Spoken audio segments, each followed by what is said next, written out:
So you point out we can look at the objective brain. We can see that there are neurons and white matter and so on. So we can see all of these objective things to our senses, but what we refer to as mind or consciousness, that subjective experience, we can't see. Yeah, I mean, that's one of the... Except in ourselves. Except for us, this is one of the backdrops against which the heart problem is set. Yeah, what we observe from the outside in an objective way is the brain, that what we see in the functional brain images, we will never see consciousness, or what the philosophers like to call qualia, the subjective qualities, a certain what it is like of color experience, whereas experience and consciousness is intrinsically subjective. Yeah, you cannot share your consciousness of boredom about my answers. I don't feel your boredom or the listener's boredom when they listen to me. Yeah, I can maybe see it in the face, but I cannot experience it. I cannot feel it. Yes. And that's really the big philosophical backdrop. And so there's an objective view on the brain and a subjective view of consciousness. How can we reconcile them? Yeah. So there's a lot of conceptual work to be done, a lot of philosophical heritage. Now, the title of your book is Neuro-philosophy and the Healthy Mind, Learning from the Unwell Brain.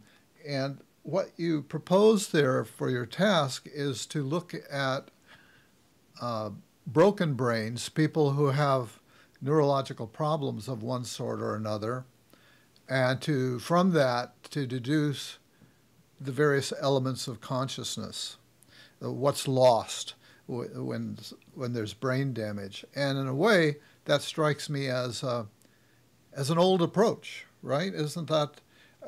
And in a way, I would have thought, that was surprising to me at first, because I would have thought, oh, don't we already know all that stuff? I mean, we have all these neurological problems, and that's how we've learned a lot about the brain.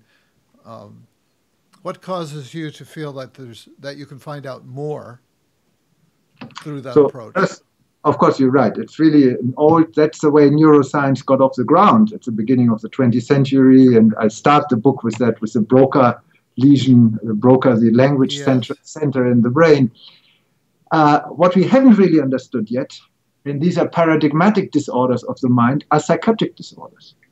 We have no idea where and why people become schizophrenic, meaning they show auditory hallucinations, they hear voices, they have delusions, they feel persecuted, they suddenly feel that they are another person in the most extreme cases. So I have encountered many Jesuses.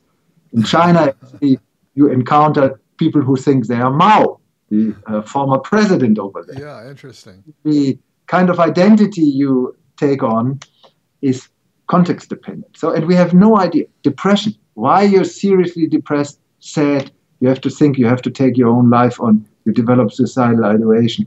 Or the opposite, mania. We call it bipolar disorder, depression, mania, bipolar. So we have no idea. And I think in order to understand the brain and why it brings forth and contributes to consciousness, we need to understand psychiatric disorders. So this is why I take the psychiatric disorders here as a starting point to understand the mind.